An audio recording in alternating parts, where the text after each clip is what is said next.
خدا کی مافوق الفطرت افزائش ایک ابتدائی کتابچہ از رچرڈ ڈاکنز.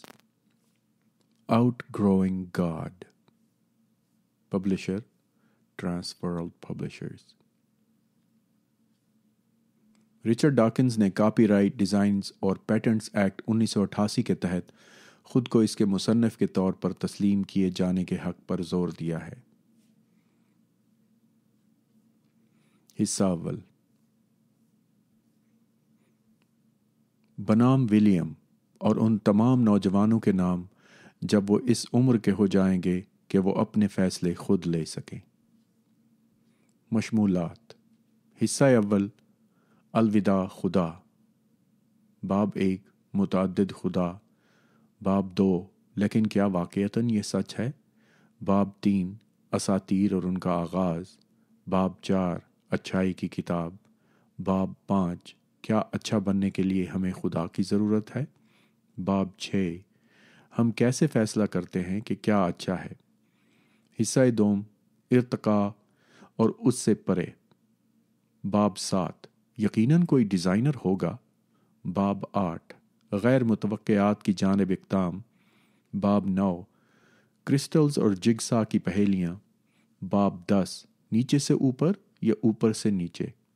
باب 11 کیا مذہب کی پیروی کے لیے ہی ہمارا ارتقاء ہوا ہے. کیا ہمارا ارتقاء اچھا بننے کے لیے ہوا ہے. باب 12 سائنس سے حوصلہ لینا. حصہ اول. Good by God. الوداع خدا. باب 1 متعدد خدا. کیا آپ خدا میں یقین رکھتے ہیں؟ کس خدا پر؟ پوری انسانی تاریخ میں عالمی سطح پر ہزاروں خداؤں کی پرستش ہوتی رہی ہے. بت پرست یعنی پولی تھیسٹ بیک وقت متعدد خداؤں پر یقین رکھتے ہیں. یونانی میں تھیوس کا مطلب خدا ہے اور پولی کا مطلب متعدد ہے. ووتان یا اوڈن وائکنگز کا خدائے اعظم تھا. وائکنگز کے دیگر خداؤں میں بالڈر خوبصورتی کا خدا، تھور اپنے بڑے ہتھوڑے کے ساتھ گرج کا خدا اور اس کی بیٹی تھروڈ شامل تھے. پھر سنوٹرا عقل مندی کی دیوی، فریگ مامتا کی دیوی اور ران سمندر کی دیوی جیسی دیویاں بھی تھیں. قدیم یونانی اور رومی بھی متعدد خداؤں کے ماننے والے تھے. ان کے خدا وائکنگز کے خداؤں کی طرح کافی حد تک انسانوں کی طرح تھے جو طاقتور انسانی شہوت اور جذبات رکھتے تھے. 12 یونانی دیوتاؤں اور دیویوں کو اکثر ان کے رومی ہم منصبوں کے ساتھ دیکھا جاتا ہے جن کے بارے میں خیال تھا کہ وہ بھی یہی کام کرتے تھے. جیسا کہ زیوس رومی خدا مشتری، دیوتاؤں کا بادشاہ جو گرج چمک رکھتا تھا. زیوس کی بیوی ہیرا رومی دیوی جونو. پوسائیڈن رومی خدا نیپچون جو سمندر کا دیوتا تھا. ایفروڈائٹی یا رومی دیوی وینس جو محبت کی دیوی تھی. ہرمیس یا رومی خدا عطارد دیوتاؤں کا پیغام رساں تھا جو پروں والے جوتوں پر اڑتا تھا. ڈایونائسیس یعنی باکس شراب کا خدا تھا. موجودہ دور کے اہم مذاہب میں سے ہندو مت میں بھی بت پرستی کا تصور ہے اور اس میں ہزاروں خدا ہیں. بے شمار یونانی اور رومی سمجھتے تھے کہ ان کے خدا اصلی تھے. وہ ان کی عبادتیں کرتے تھے، ان کے لیے جانور قربان کرتے تھے، اپنی اچھی قسمت کے لیے ان کا شکریہ ادا کرتے تھے اور جب ان کے ساتھ کچھ غلط ہو جاتا تو انہیں ملامت بھی کرتے تھے. ہمیں یہ کیسے معلوم ہوا کہ یہ قدیم لوگ راہ راست پر نہیں تھے؟ زیوس پر مزید کوئی کیوں یقین نہیں رکھتا ہے؟ ہم یقین سے تو نہیں کہہ سکتے، لیکن ہم میں سے زیادہ تر پر اعتماد طور پر یہ کہہ سکتے ہیں کہ ہم پرانے خداؤں کے حوالے سے ملحد ہیں. خدا پرست یا تھیسٹ ایسا شخص ہوتا ہے جو خدا یا خداؤں پر یقین رکھتا ہے، اور ملحد یا اے تھیسٹ، یہاں پر اے سے مراد نہیں کی ہے، ایسا شخص ہوتا ہے جو خدا یا خداؤں پر یقین نہیں رکھتا. ایک وقت میں رومی کہا کرتے تھے کہ ابتدائی عیسائی ملحد تھے کیونکہ وہ مشتری یا نیپچون جیسے سچے خداؤں پر یقین نہیں رکھتے. آج کل ہم یہ لفظ ان لوگوں کے لیے استعمال کرتے ہیں جو بالکل بھی خداؤں پر یقین نہیں رکھتے. آپ کی طرح مجھے بھی یہی امید ہے کہ مجھے مشتری، پوسائیڈن، تھور، زہرہ، کیوپڈ، سنوٹرا، مریخ، اوڈن یا اپالو پر ایمان نہیں ہے۔ مجھے قدیم مصری خداؤں جیسے اوسائرس، تھوت، نٹ، انوبس، ہورس یا اس کے بھائی پر بھی یقین نہیں ہے۔ جس نے عیسیٰ یا دنیا کے دیگر متعدد خداؤں کی طرح کہا تھا کہ وہ کنوارے پیدا ہوئے ہیں۔ مجھے حداد، انلیل، انو، ڈیگون، مردوک یا کسی بھی بابلی خدا پر ایمان نہیں ہے۔ مجھے انوو، ماوو، نگائے یا افریقہ کے کسی دیگر سورج کے دیوتاؤں پر بھی ایمان نہیں ہے۔ نہ ہی میں بلا، گنووی، والا، وریوپرا، نیلی یا کڑاوریا آسٹریلیائی قدیم قبائل کے کسی اور سورج کی دیویوں پر ایمان رکھتا ہوں۔ میں گال قوم کے کسی دیوتا اور دیویوں پر ایمان بھی نہیں رکھتا، جیسے ایڈین جو سورج کی آئرش دیوی تھی، یا ایلاتھا جو چاند کا دیوتا تھا۔ میں چین کی پانی کی دیوی مازو پر ایمان نہیں رکھتا، نہ ہی ڈاکو واکا پر جو فیجی کا شارک دیوتا ہے۔ نہ ہی میں ایلوینکا کو مانتا ہوں جو سمندر کا ہیٹی ڈریگن ہے۔ میں ان سینکڑوں ہزاروں آسمان، دریا، سمندر، سورج، ستاروں، چاند، موسم، آگ اور جنگلوں کے دیوی دیوتاؤں کو نہیں مانتا۔ متعدد خداؤں کو میں نہیں مانتا، اور میں یہودیوں کے خدا یہوہ کو بھی نہیں مانتا۔ لیکن اگر آپ کی پرورش یہودی، مسلمان یا عیسائی کے طور پر ہوئی ہے تو کافی حد تک ممکن ہے کہ آپ اسے مانتے ہوں۔ یہودیوں کے خدا کو عیسائیوں نے اپنایا اور پھر عربی نام اللہ کے طور پر مسلمانوں نے اپنایا۔ عیسائیت اور اسلام قدیم یہودی مذہب سے نکلے ہیں۔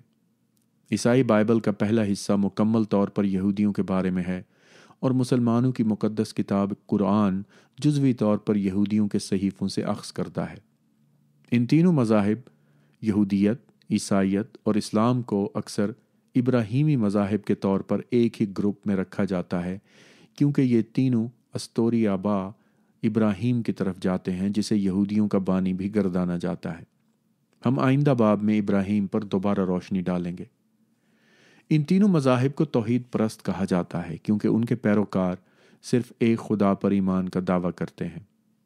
میں دعویٰ کرنا متعدد وجوہات کے باعث کہتا ہوں۔ یہوہ جو آج کل کا غالب خدا ہے، ایک معمولی طریقے سے قدیم اسرائیلیوں کے قبائلی خدا کے طور پر وجود میں آیا، جس کے بارے میں وہ اعتقاد رکھتے تھے کہ وہ ان کا بطور منتخب افراد یعنی دا چوزن پیپل خیال رکھتا ہے۔ سن 312 عیسوی میں بادشاہ کانسٹنٹینین کا تبدیلی مذہب کے بعد رومی سلطنت میں عیسائیت کو تسلیم کروانا ایک تاریخی سانحہ ہے، جس کے باعث آج دنیا بھر میں یہوہ کی پرستش ہوتی ہے۔ یہودیوں کے ہمسایہ قبائل کے اپنے خدا تھے جن کے بارے میں بھی ان کا اعتقاد تھا کہ وہ انہیں خاص تحفظ فراہم کرتے تھے، اور اگرچہ اسرائیلی اپنے قبائلی خدا یہوہ کی پرستش کرتے تھے، تاہم ایسا نہیں تھا کہ وہ حریف قبائل کے خداؤں کو ماننے سے انکار کرتے تھے، جیسا کہ بال جو کینانائٹس کا زرخیزی کا خدا تھا۔ وہ بس یہ سمجھتے تھے کہ یہوہ سب سے زیادہ بڑا اور طاقتور تھا، اور انتہائی حاسد بھی، جیسا کہ ہم بعد میں دیکھیں گے۔ اگر اس نے تمہیں کسی دیگر خدا کی پرستش کرتے پکڑ لیا تو تم پر مصیبتیں نازل ہوں گی۔ جدید عیسائیوں اور مسلمانوں کی توحید پرستی بھی مشکوک ہے۔ مثال کے طور پر وہ بدی کے دیوتا یعنی ڈیول پر ایمان رکھتے ہیں، جسے عیسائیت میں سیٹن یا اسلام میں شیطان کہا جاتا ہے۔ اس کے اور بھی مختلف نام ہیں، جیسے پرانا عرفی نام بیلزیبوب، بدی، رقیب، بیلیال، لوسیفر۔ وہ اسے خدا نہیں کہتے، لیکن اسے خدا جیسی قوتوں کا حامل سمجھتے ہیں، اور اسے اپنی بدی کی قوتوں کے ساتھ خدا کی نیکی کی قوتوں کے خلاف زبردست جنگ کرتا دیکھا جا سکتا ہے۔ مذاہب اکثر اپنے سے پرانے مذاہب سے خیالات اخذ کرتے ہیں۔ نیکی و بدی کے درمیان کائناتی جنگ کا نظریہ غالباً زرتشتیت سے آیا ہے، جو فارسی نبی زرتشت کی جانب سے تشکیل کردہ مذہب تھا، اور اس نے ابراہیمی مذاہب پر اثر ڈالا۔ زرتشتیت میں دو خدا تھے، اچھائی کا خدا یا اہورا مازدا، برائی کا خدا اینگرا مائنو سے نبوردازما رہتا تھا۔ زرتشتی آج بھی کچھ حد تک موجود ہیں، خاص طور پر انڈیا میں۔ یہ بھی ہنوز ایک مذہب ہے، اور مجھے کسی بھی مذہب پر ایمان نہیں۔ شاید آپ کا بھی یہی خیال ہو۔ ملحدوں کے خلاف خصوصاً امریکہ اور اسلامی ممالک میں ایک نہایت عجیب و غریب الزام یہ ہے کہ یہ شیطان کی پرستش کرتے ہیں، حالانکہ ملحدین برائی کے خداؤں پر بھی اسی طرح ایمان نہیں رکھتے جیسے وہ اچھائی کے خداؤں کو نہیں مانتے۔ یہ کسی بھی مافوق الفطرت چیز کو نہیں مانتے، صرف مذہبی لوگ ہی شیطان کو مانتے ہیں۔ عیسائیت بھی ایک طرح سے بت پرستی کی طرف مائل ہو جاتی ہے۔ باپ، بیٹا اور روح القدس کو ایک میں تثلیث اور تثلیث میں ایک سمجھا جاتا ہے۔ اس کا اصل مطلب کیا ہے؟ یہ اکثر پرتشدد حد تک صدیوں سے متنازع رہا ہے۔ یہ بت پرستی کو توحید پرستی میں ضم کرنے جیسا فارمولہ لگتا ہے۔ آپ کو اسے تثلیث پرستی کہنے پر معاف کیا جا سکتا ہے۔ عیسائی تاریخ میں مشرقی یعنی آرتھوڈاکس اور مغربی یعنی رومن کیتھولک چرچ کے مابین ابتدائی تقسیم کی بڑی وجہ درج ذیل سوال پر تنازع تھا۔ کیا روح القدس یا اس کا جو بھی مطلب ہے باپ اور بیٹے سے آئی تھی یا صرف باپ سے؟ یہ واقعتاً ایک ایسی چیز رہی ہے جس کے بارے میں سوچتے ہوئے مذہبی ماہرین اپنا وقت صرف کرتے رہے ہیں۔ اور پھر اسی طرح عیسیٰ کی ماں مریم کا معاملہ بھی ہے۔ رومی کیتھولکس کے نزدیک مریم محض نام کے برعکس ایک دیوی ہیں، حالانکہ وہ اس کے دیوی ہونے سے انکاری ہیں، لیکن پھر بھی اس کی عبادت کرتے ہیں۔ وہ اس پر ایمان رکھتے ہیں کہ وہ پاک طریقے سے حاملہ ہوئی تھی۔ اس تصور کا کیا مطلب ہے؟ تو کیتھولکس کا ایمان ہے کہ ہم سب گناہ گار پیدا ہوئے ہیں، حتیٰ کہ شیرخوار بچے بھی، جن کے متعلق شاید آپ خیال کر سکتے ہیں کہ وہ گناہ کرنے کے لیے بہت چھوٹے ہیں۔ خیر، کیتھولکس کے خیال میں مریم عیسیٰ کی طرح مستثنا ہے۔ ہم لوگ سب سے پہلے انسان آدم کے گناہ کے وارث ہیں۔ در حقیقت آدم کا کبھی کوئی وجود ہی نہیں تھا، اس لیے وہ گناہ بھی نہیں کر سکتا تھا، لیکن کیتھولک عالم دین حضرات کو ان جیسی معمولی تفصیلات سے ہٹایا نہیں جا سکتا ہے۔ کیتھولکس کا یہ بھی عقیدہ ہے کہ مریم ہماری طرح مرنے کے برعکس جسم کے ساتھ ہی جنت لے جائی گئی تھی۔ وہ اسے جنت کی ملکہ کے طور پر پیش کرتے ہیں، اور بعض دفعہ تو اسے کائنات کی ملکہ بنا کر پیش کیا گیا ہے جس کے سر پر ایک چھوٹا سا تاج ہے۔ یہ سب چیزیں اسے بھی اسی طرح دیوی بناتی ہیں جیسے ہندو مت میں لاکھوں کروڑوں دیویاں ہیں، جن کے بارے میں ہندو خود ہی یہ کہتے ہیں کہ وہ تو ایک ہی خدا کے مختلف روپ ہیں۔ اگر یونانی، رومی اور وائکنگز بت پرست ہیں تو رومی اور کیتھولک بھی یہی کرتے ہیں۔ رومی کیتھولکس تو ہر ایک سینٹ سے بھی دعا کرتے ہیں، مردہ لوگ جنہیں خصوصاً مقدس تسلیم کیا جاتا ہے۔ دراصل انہیں ایک پوپ کی جانب سے ہی مقدس بنایا جاتا ہے۔ پوپ جان پال دوم نے 483 نئے سینٹس کو مقدس بنایا، اور فرانسس جو موجودہ پوپ ہے اس نے صرف ایک دن میں ہی کم و بیش 813 لوگوں کو مقدس سینٹ بنایا ہے۔ کئی سینٹس کو خاص صلاحیتوں کا حامل سمجھا جاتا ہے جو ان بزرگوں کو خاص مقاصد یا مخصوص گروہوں کے لیے لائق پرستش بناتی ہیں۔ سینٹ اینڈریو ماہی گیروں کا سرپرست سینٹ ہے، سینٹ برین وارڈ ماہرین تعمیرات کا سرپرست ہے، سینٹ ڈروگو کافی ہاؤس کے مالکان کا سرپرست ہے، سینٹ گماروس لکڑ ہاروں کا سرپرست سینٹ ہے، سینٹ لیڈووینا آئس سکیٹرز کا سرپرست ہے۔ اگر آپ کو صبر کے لیے دعا کرنی ہے تو ایک کیتھولک آپ کو مشورہ دے گا کہ سینٹ ریٹا کاشیا سے دعا مانگیں۔ اگر آپ کا ایمان کمزور ہے تو صلیب کے سینٹ جان کو آزمائیں۔ اگر آپ مصیبت یا ذہنی پریشانی کا شکار ہیں تو آپ کے لیے سینٹ ڈمفینا بہترین ہے۔ کینسر کے مریض سینٹ پرگرائن کو آزماتے ہیں۔ اگر آپ کی چابیاں گم ہو گئی ہیں تو سینٹ اینتھنی آپ کے لیے موزوں ہے۔ پھر کچھ ایسے فرشتے ہیں جن کے مختلف مراتب ہیں، جن میں سب سے اوپر سراف ہے۔ پھر اسی طرح رئیس الملائکہ سے آپ کے ذاتی نگہبان فرشتہ تک ہیں۔ ایک بار پھر رومی کیتھولکس اس سے انکار کریں گے کہ فرشتے خدا یا خدا جیسے یعنی ڈیمی گاڈ ہیں، اور وہ اس بات پر اصرار کریں گے کہ در حقیقت وہ سینٹس کی پرستش نہیں کرتے بلکہ ان کے خدا سے صرف اچھے تعلقات کا کہتے ہیں۔ مسلمان بھی فرشتوں پر ایمان رکھتے ہیں اور شیاطین پر بھی، جنہیں وہ جن کہتے ہیں۔ میرے خیال میں یہ اتنا اہم مسئلہ نہیں کہ مریم، سینٹ، رئیس الملائکہ اور فرشتے خدا یا خدا جیسے ہیں یا نہیں۔ فرشتوں کے خدا جیسے ہونے پر بحث کرنا ایسا ہی ہے جیسے اس بات پر بحث کرنا کہ پریاں بھوت ہیں یا نہیں۔ اگرچہ ممکن ہے آپ پریوں اور بھوتوں پر ایمان نہیں رکھتے ہوں، لیکن زیادہ تر امکان ہے کہ آپ کی پرورش تینوں ابراہیمی عقائد یعنی یہودی، عیسائی یا مسلمان میں سے کسی ایک کے طور پر کی گئی ہوگی۔ کیونکہ ایسا ہوتا ہے میری پرورش ایک عیسائی کے طور پر کی گئی تھی۔ میں عیسائی اسکولوں میں گیا اور 13 سال کی عمر میں چرچ آف انگلینڈ میں قبول کیا گیا۔ میں نے عیسائیت کو تب خیر باد کہا جب میں 15 سال کا تھا۔ میرے مذہب چھوڑنے کی ایک وجہ یہ تھی کہ جب میں تقریباً 9 سال کا تھا تب ہی میں اس پر غور و فکر کر چکا تھا کہ اگر میں وائکنگ والدین کے یہاں پیدا ہوتا تو میں اوڈن اور تھور پر ایمان رکھتا۔ اگر میں قدیم یونان میں پیدا ہوتا تو میں زیوس اور ایفروڈائٹی کی پرستش کرتا، اور دور جدید میں اگر میں پاکستان یا مصر میں پیدا ہوتا تو میرا ایمان ہوتا کہ عیسیٰ صرف ایک پیغمبر تھے، نہ کہ خدا کے بیٹے، جیسا کہ عیسائی پادری بتاتے ہیں۔ اگر میں یہودی والدین کے یہاں پیدا ہوتا تو شاید میں اب بھی اس مسیحا کا انتظار کر رہا ہوتا جس کا وعدہ کیا گیا تھا، بجائے یہ ماننے کے کہ عیسیٰ ہی مسیحا تھے، جیسا کہ میرے عیسائی اسکول نے مجھے پڑھایا تھا۔ مختلف ممالک میں پیدا ہونے والے بچے اپنے والدین کی نقل کرتے ہیں اور اپنے ملک کے خدا یا خداؤں پر ایمان رکھتے ہیں۔ یہ اعتقادات ایک دوسرے کی تردید کرتے ہیں، اس لیے یہ سبھی درست نہیں ہو سکتے۔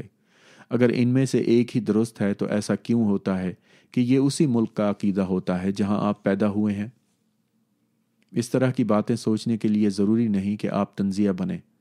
کیا یہ عجیب نہیں کہ تقریباً ہر بچہ اپنے والدین کے مذہب کی ہی پیروی کرتا ہے اور ہر بار وہی مذہب درست ہوتا ہے؟ میرا عام مزاج ہے کہ میں نوجوان بچوں پر ان کے والدین کے مذہب کا لیبل چسپاں کرتا ہوں۔ مثلاً کیتھولک بچہ، پروٹسٹنٹ بچہ، مسلم بچہ، یہ فکرے ان بچوں کے بارے میں سنے جا سکتے ہیں جو ابھی بولنے کے لائق بھی نہیں ہوتے، کجا یہ کہ اپنی مذہبی آراء رکھ سکیں۔ یہ میرے لیے اتنا ہی فضول ہے جیسے کسی سوشلسٹ بچے یا قدامت پرست بچے کے بارے میں بات کرنا، کیونکہ کوئی بھی اس طرح کے فکرے استعمال نہیں کرتا۔ اسی طرح میں نہیں خیال کرتا کہ ہمیں ملحد بچوں کے بارے میں بھی بات کرنی چاہیے۔ اب مزید چند نام ان لوگوں کے جو سرے سے ایمان ہی نہیں رکھتے۔ ایسے کئی لوگ ہیں جو ملحد کا لفظ پسند نہیں کرتے، حالانکہ وہ کسی نام والے خداؤں پر ایمان نہیں رکھتے۔ بعض محض یہ کہہ دیتے ہیں مجھے معلوم نہیں، ہم جان نہیں سکتے۔ یہ لوگ خود کو اکثر اگنوسٹک یا لادین کہتے ہیں۔ یہ لفظ یونانی لفظ پر مبنی ہے جس کا مطلب نہ جاننے والا ہے۔ تھامس ہنری ہیکسلے سے مستعار لیا گیا تھا، جو چارلز ڈارون کا دوست تھا اور ڈارون کا بل ڈاگ کہلاتا تھا، کیونکہ وہ ڈارون کے لیے تب لڑا جب ڈارون بے حد شرمیلا، انتہائی مصروف یا اس سب کے لیے انتہائی بیمار تھا۔ بعض لوگ جو خود کو ایگناسٹک کہتے ہیں وہ یہ سمجھتے ہیں کہ خدا کا وجود رکھنا یا نہ رکھنا دونوں ممکن ہے۔ میرے خیال میں یہ انتہائی کمزور دلیل ہے اور ہکسلے بھی اس سے اتفاق نہیں کرتا۔ ہم یہ ثابت نہیں کر سکتے کہ پریاں وجود نہیں رکھتیں، لیکن اس کا یہ مطلب نہیں ہوتا کہ ان کے ہونے کا 50-50 امکان ہے۔ زیادہ باشعور ایگنوسٹک کہتے ہیں کہ انہیں یقینی علم نہیں، لیکن ان کا خیال ہے کہ اس کا کافی کم امکان ہے کہ کسی قسم کا کوئی خدا وجود رکھتا ہے۔ دیگر ایگنوسٹک کہہ سکتے ہیں کہ یہ غیر ممکن نہیں، لیکن ہمیں بس اس کا علم نہیں۔ کچھ ایسے لوگ ہیں جو نام والے خداؤں پر ایمان نہیں رکھتے، لیکن کسی قسم کی برتر قوت، خالص روح یا تخلیقی ذہانت کی شدید خواہش رکھتے ہیں جس کے بارے میں ہم اس کے علاوہ کچھ نہیں جانتے کہ اس نے کائنات کو تخلیق کیا ہو۔ وہ کچھ اس طرح بھی کہہ سکتے ہیں جیسے خیر میں خدا پر اعتقاد نہیں رکھتا، شاید اس کا مطلب ابراہیمی خدا ہو، لیکن میں یہ بھی نہیں مان سکتا کہ یہ سب بس یوں ہی موجود ہے، اس سے کچھ زیادہ ہے، کچھ پرے۔ ان میں سے کچھ لوگ خود کو وحدت الوجود یا پینتھیسٹ کے ماننے والے کہتے ہیں۔ وحدت الوجود کے ماننے والے اپنے اعتقاد کے بارے میں کچھ مبہم ہیں۔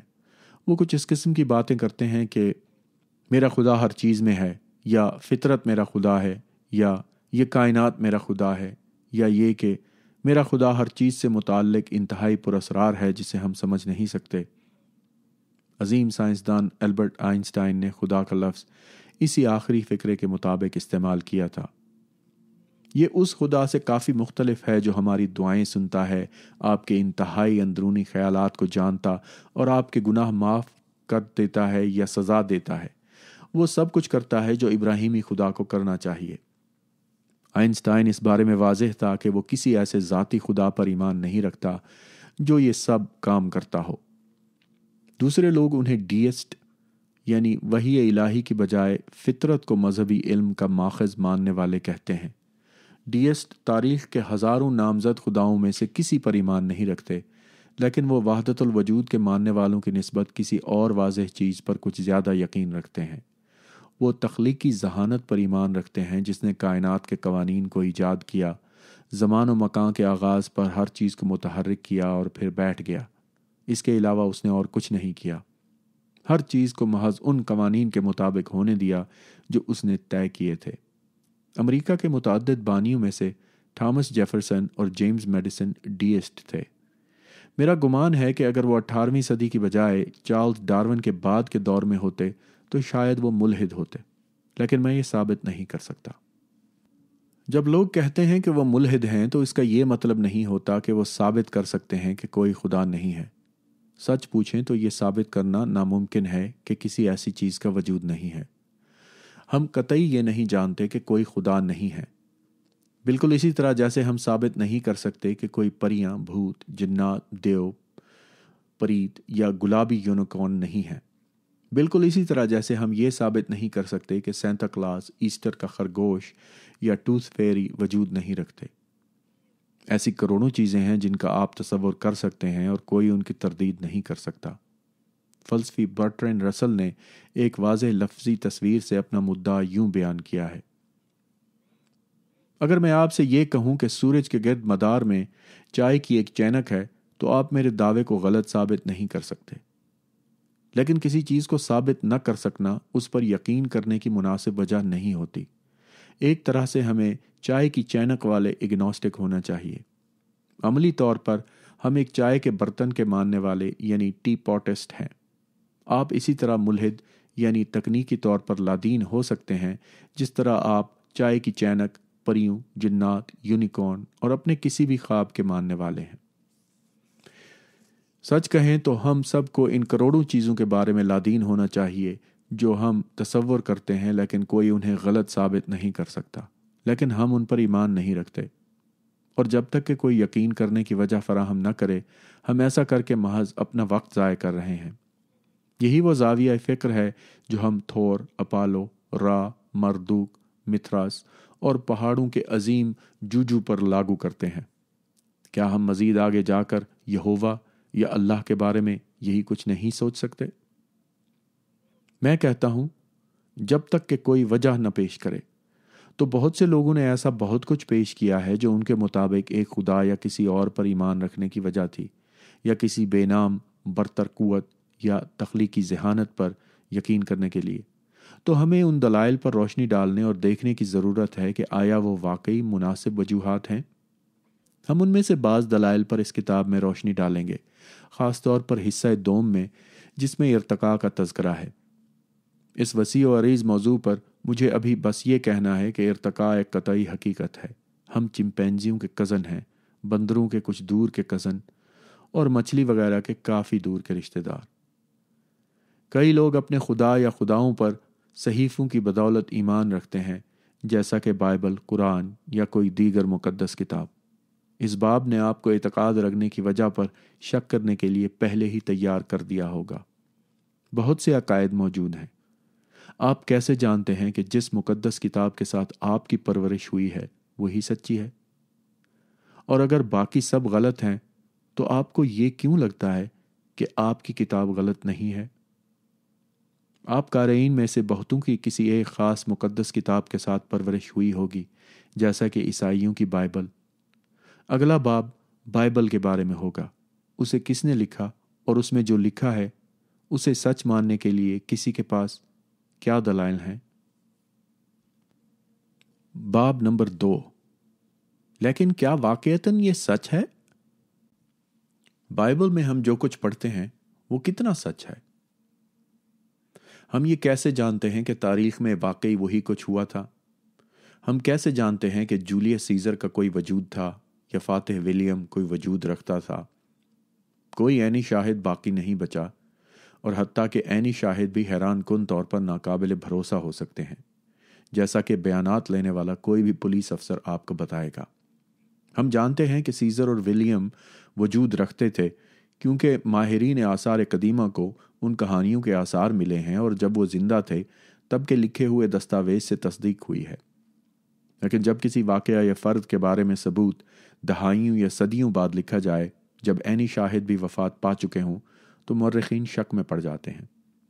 یہ ثبوت کمزور ہے کیونکہ یہ منہ بولی باتوں کے ذریعے منتقل ہوا ہے، اس لیے بآسانی مسخ ہو سکتا ہے، خصوصاً اگر مصنف متعصب ہو۔ ونسٹن چرچل نے کہا تھا، تاریخ مجھ پر مہربان ہوگی، میں اسے لکھنے کا ارادہ رکھتا ہوں۔ ہم اس باب میں دیکھیں گے کہ عہد نامہ جدید میں عیسیٰ کے بارے میں زیادہ تر کہانیوں میں مسائل ہیں۔ عہد نامہ قدیم کے لیے باب 3 تک انتظار کرنا پڑے گا۔ عیسیٰ شاید ارامک بولتے ہوں، جو عبرانی سے متعلقہ ایک سامی زبان ہے۔ عہد نامہ جدید کی کتابیں اصل میں یونانی میں لکھی گئی تھیں، جبکہ عہد نامہ قدیم کی عبرانی میں۔ ان کے کئی انگریزی ترجمے بھی موجود ہیں۔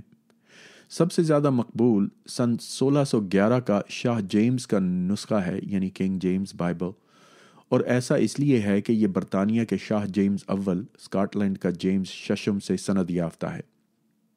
یہ شاہ جیمز کا نسخہ ترجمہ شدہ ہے۔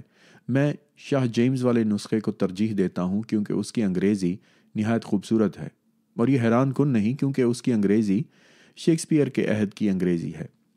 تاہم کیونکہ اس کی زبان جدید دور کے قارئین کے لیے انتہائی واضح نہیں ہے، اس لیے میں نے بادل نخواستہ جدید ترجمہ ہی استعمال کیا ہے، جو نیا بین الاقوامی نسخہ ہے۔ اقتباسات مؤخر ذکر سے ہی ہیں، بشرطے کہ بصورت دیگر بتایا جائے۔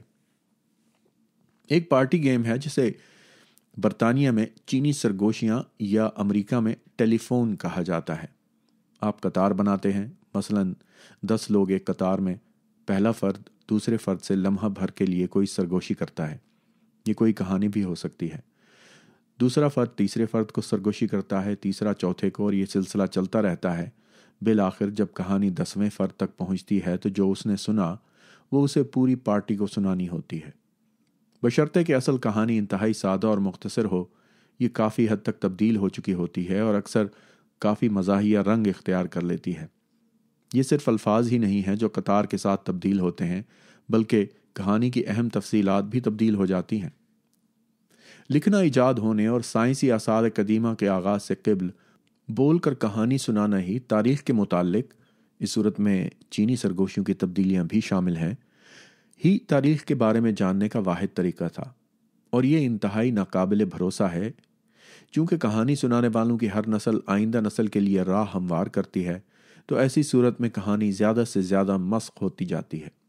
بالآخر تاریخ، یعنی کہ جو اصل میں ہوا، اساطیر اور داستانوں میں گم ہو جاتی ہے۔ یہ جاننا مشکل ہے کہ داستانوی یونانی ہیرو اکیلس یا افسانوی خوبصورتی کے حامل ہیلن واقعی کوئی حقیقی فرد تھے، یعنی ہیلن جس کے چہرے نے ہزاروں بحری جہاز لڑوا دیے۔ جب شاعر ہومر نے بالآخر کہانیاں لکھی اور ہمیں نہیں پتا کہ یہ کب ہوا، حتیٰ کہ قریب ترین صدی تک بھی نہیں، تو وہ قصہ گوئی کی روایت کے ذریعے نسل در نسل مسخ ہو چکی ہوں گی۔ کوئی قابل اعتماد حقیقت مخفی ہو گئی ہوگی۔ ہمیں نہیں معلوم کہ یہ ہومر کون تھا اور وہ کب باحیات تھا۔ آیا کہ وہ اندھا تھا جیسا کہ داستان میں آیا ہے، یا وہ ایک شخص تھا یا متعدد اشخاص تھے، اور ہمیں نہیں معلوم کہ زبانی روایت سے قبل اس کی کہانیوں کی ابتدا حقیقتاً کیسے ہوئی۔ کیا وہ اصل واقعات سے شروع ہوئیں اور پھر مسخ ہوئیں، یا ان کا آغاز ہی من گھڑت قصوں سے ہوا اور پھر زبانی روایت کے ذریعے ان کی ہیئت تبدیل ہوئی۔ یہی بات عہد نامہ قدیم کی کہانیوں پر بھی نافذ ہوتی ہے۔ ہمارے پاس ان پر یقین کرنے کی مزید کوئی وجہ نہیں ہے، جیسا کہ اکیلیس یا ہیلن سے متعلق ہومر کی کہانیوں پر یقین کرنے کا کوئی سبب نہیں۔ ابراہیم اور یوسف کی کہانیاں عبرانی داستانیں ہیں، بالکل اسی طرح جیسے ہومر کی یونانی داستانیں ہیں۔ اسی طرح عہد نامہ جدید سے متعلق کیا خیال ہے؟ یہ اصل تاریخ کو تلاش کرنے کی ایک بہتر امید ہے، کیونکہ یہ پرانے کی نسبت زیادہ حالیہ دور کے بارے میں ہے، محض 2000 سال قبل۔ لیکن ہم عیسیٰ کے بارے میں حقیقتاً کتنا جانتے ہیں؟ کیا ہم اس سے متعلق پر اعتماد ہو سکتے ہیں کہ واقعی اس کا وجود تھا؟ زیادہ تر جدید علماء کا خیال ہے کہ اس کا وجود تھا، اگرچہ سب ایسا نہیں سوچتے۔ ہمارے پاس اس کا کیا ثبوت ہے؟ انجیل؟ وہ عہد نامہ جدید کے آغاز کے شائع کردہ ہیں، اس لیے آپ کے خیال میں انہیں پہلے لکھا گیا ہوگا۔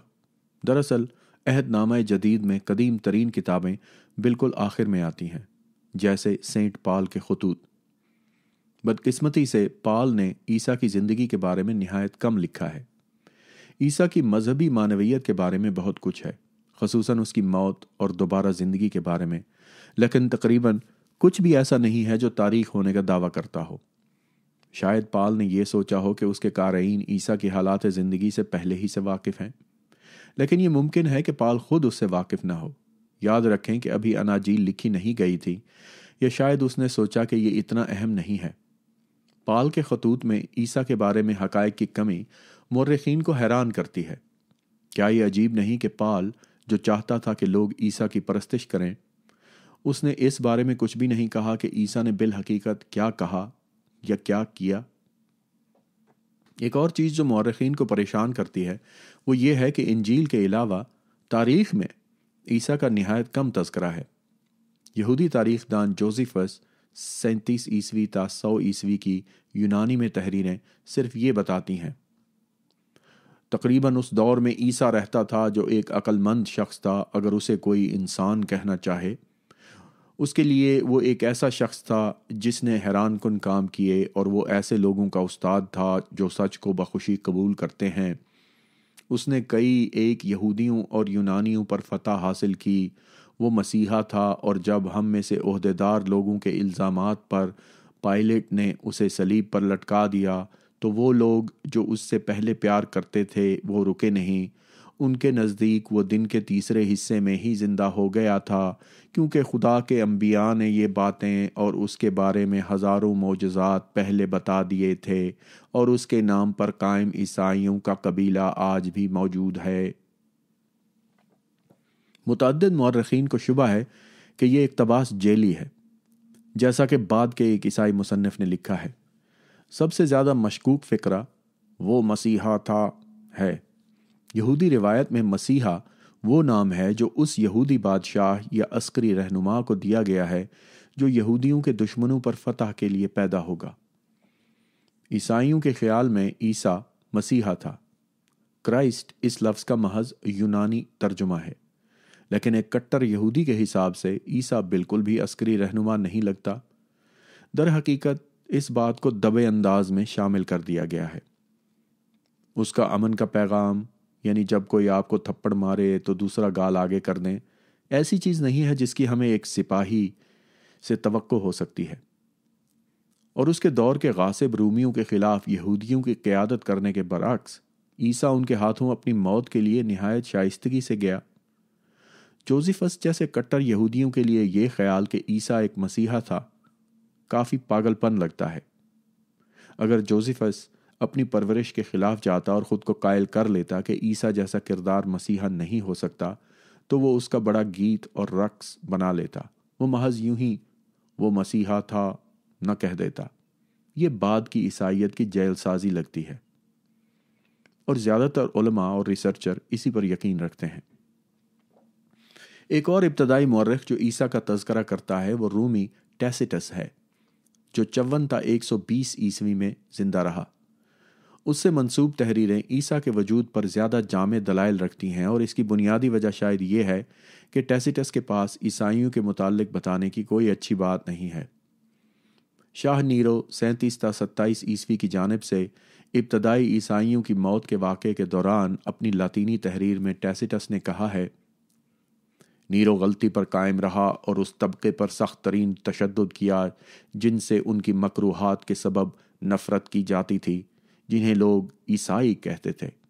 کرسٹس جس سے اس کی ابتدا ہوئی، اس کو ٹائبیریس کے عہد میں ہمارے ایک حاکم پونٹیس پائلٹس کے ہاتھوں شدید سزاؤں سے دوچار ہونا پڑا، اور سب سے زیادہ فتنہ پرور وہم دوبارہ نہ صرف یہودا میں پھیل گیا جو کہ برائی کا پہلا ماخذ تھا، بلکہ روم میں بھی، جہاں دنیا کے ہر حصے سے آنے والی نفرت انگیز اور باعث شرم چیزیں مقبول ہوتی تھیں۔ بہر صورت اس اقتباس میں بھی جیل سازی کا شبہ ہے۔ سب کے نہیں، لیکن زیادہ تر علماء کے نزدیک امکان کا توازن تجویز کرتا ہے کہ عیسیٰ کا وجود تھا۔ بلا شبہ ہم اس بارے میں یقینی طور پر جان سکتے اگر ہم یقین دہانی کر سکتے کہ عہد نامہ جدید کے چاروں اناجیل تاریخی طور پر درست ہیں۔